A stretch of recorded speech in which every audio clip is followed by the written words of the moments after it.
You want it to have enough subtlety that the lines are interesting. Maybe there's a variety of lines on a hole where you won't like figure it out the first or second time. It'll continue to stay interesting to you. And so that has staying power. But in terms of just the facility, yeah, we knew when we were building it, we're thinking, this is a big deal for not just San Francisco, but for the Bay Area as a whole. It's like, this course is gonna be a big deal for a long time. I mean, a couple hundred rounds a day for 15 years since it was temporary course and 13 since it was perm. That's brilliant. It's like, I often think of work I do is preparing a meal, because that's one of my favorite things to do is cook a meal for friends. And then I think of this as like, I cook this one meal and it keeps serving itself. And my friends step up on the tee and I made them, it's a taco bar or whatever it is that I made for them that day, and it's just there and it keeps serving them every day. And that's so gratifying. That's really nice. Hey, Dan. Thank you for everything. You're quite welcome, sir.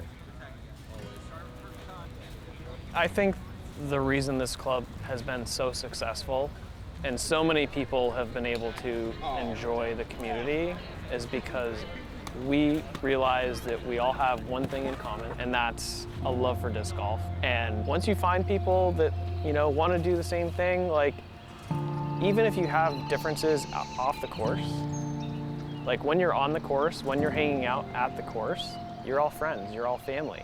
And I think that's the situation with any successful social organization. You know, we like our sport, but we really cherish each other's company.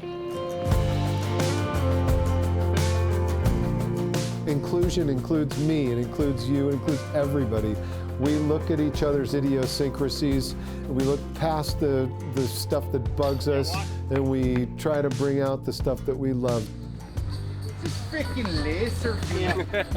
The club culture and the disc golf course itself are inextricably bound. From the very start of the club culture was an important part of what made the course what it is today. I mean, the bag tags, the tournaments they put on, the weeklies, they do glow golf, everything is just kind of centered around the people and around Golden Gate Park. I mean, you can hear the cars going by. You know, sometimes you get some sirens. Being in San Francisco, being in Golden Gate Park, it's beautiful. The course is beautiful. The club, I mean, is just unlike any other. If you have the right attitude and you want to learn and you can take some grief from your fellow players that are more than happy to shell it out, you are welcome. We got ice cold beer, whiskey, pre-rolls, edibles.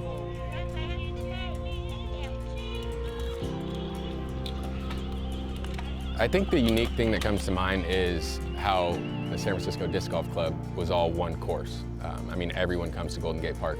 I think that helps everyone come together.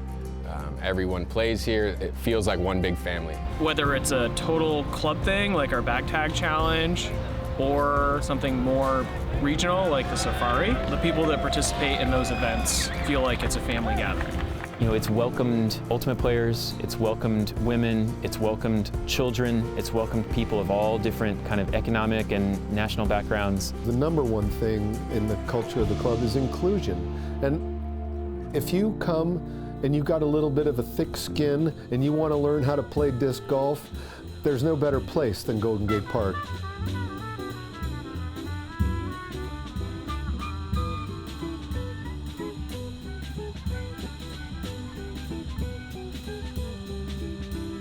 Look at this. How could you not be here? Music, people, open space.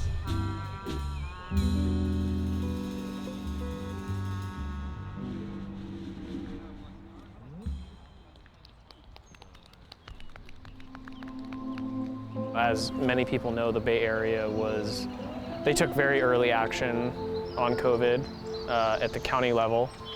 Which affected the course here. And essentially, when COVID, the pandemic, initially became a factor, the area supervisor of the park called me and said, could you help us close the course? So the course was closed from roughly the middle of March until June 25th was when we reopened the course. Our big challenge, I think, was figuring out how to space people out. This course is like every other course in the world, where some holes play faster than others, and you get backups. You get multiple groups like hanging out near the same tee pad. And at the time, like, households were not supposed to be able to mix.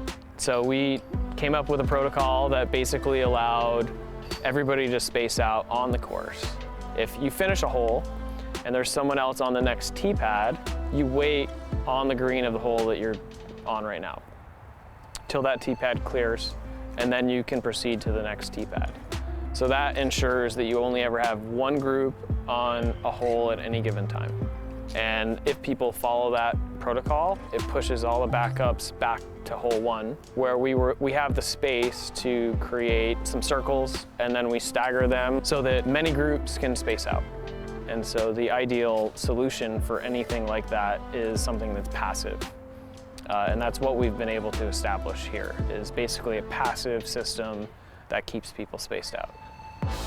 It's nice to know that I can come out and still enjoy the weekly. It's still the same vibe as it once was. Everybody's still here. The whole club is still here every Sunday. We wait in these circles for an hour, but guess what? We love each other, man. We love talking to each other. We love shooting the shit. We're probably one of the lucky communities that has been able to somehow maintain that sense of community despite all of it all. Everybody wants to go out here and shoot really good, but it's also about being out here with friends. And when we're not on the tee, I definitely like just hanging out with people I don't get to see during the week. Shit, and we don't go to bars anymore, right? We don't hang out.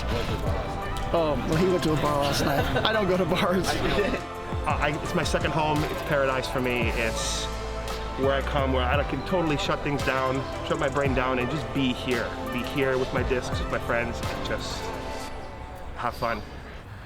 You know, through the COVID shutdown and then working on a plan to be able to safely reopen the course, that really set the stage for, you know, the success we've had with work parties over the last few months.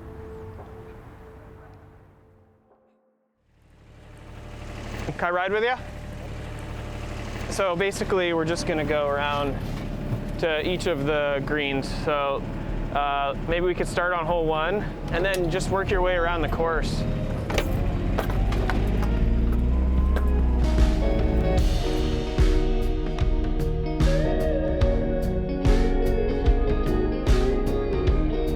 Lots of hard manual labor, lots of leaves, lots of sticks, lots of mulch.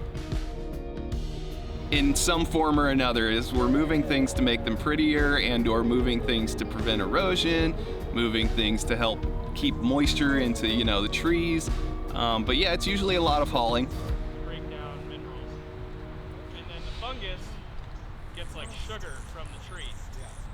So there's like a symbiotic thing. For work parties, I went from, you know, kind of just partaking and trying to make the course a better place. And I guess it was at the beginning of this year, I was talking to Sean and I was like, look, you know, I've got some additional time. I'm really looking to, you know, see wherever you need me. And so he was like, yeah, we have like work parties. We're looking to kind of get those up and going again. And yeah, from there, just basically wanted to find kind of what the work party is based off of what others have done. What are we looking to really achieve? Like, what are the primary tasks that we need to do?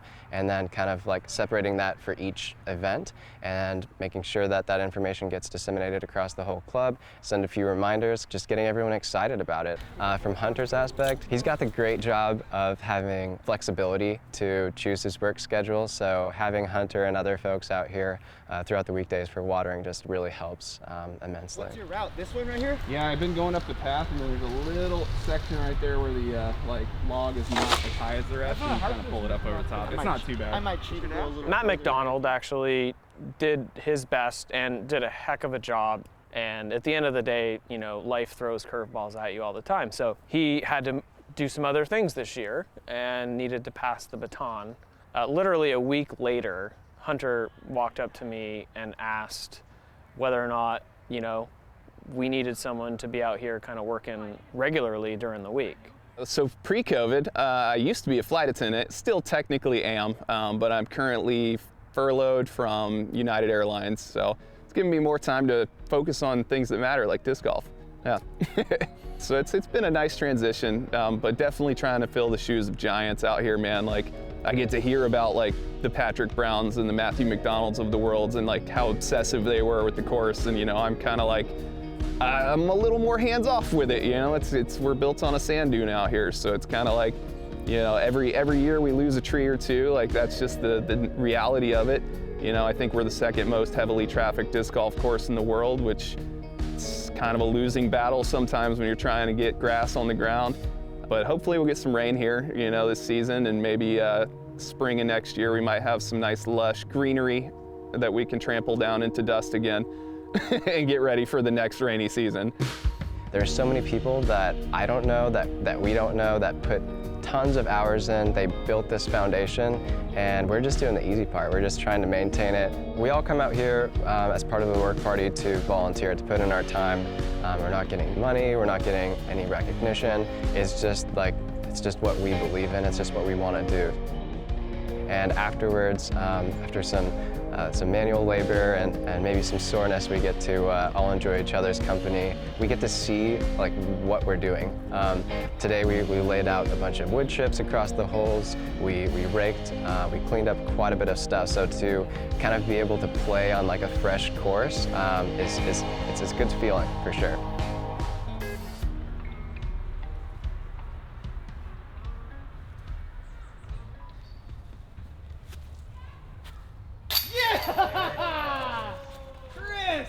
Nothing sweeter than a fun doubles round after a good work party day and a couple of beers. I mean, that's a good day all around.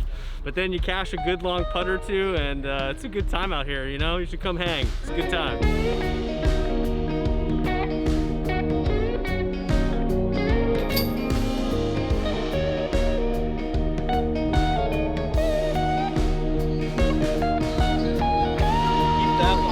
October 2005, there was a hearing, and the last item on the agenda was, well, shall we make the temporary course in Golden Gate Park a permanent course?